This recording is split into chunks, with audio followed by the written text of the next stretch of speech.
एक इंग्रजी विचार वाचनात आला, wealth is loss, nothing is loss.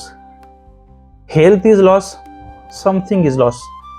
But when the character is loss, everything is loss. Marathi अनुवाद त्याचा असा आहे, तुमच्याकडली धनसंपत्ती गेली, हरवली, विशेष काही नुकसान नाही झालं.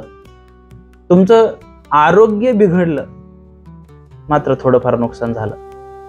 पण जेव्हा तुमच्या चारित्र्याचं पतन होतं तेव्हा मात्र समजून जा की सर्वस्व गेलं.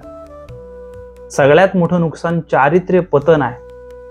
म्हणून माणसानं आपल्या जीवनात शील संपन्न, चारित्र्य संपन्न बनणं हा संतांचा आग्रह आहे. आणि ज्याला ज्याला म्हणून आपल्या जीवनात यश प्राप्ती करावी वाटते, त्यानं सदैव आपल्या चारित्र्यांवरती सद्गुणांचे अलंकार चढवून चारित्र्य संपन्न राहिलं पाहिजे. धन्यवाद.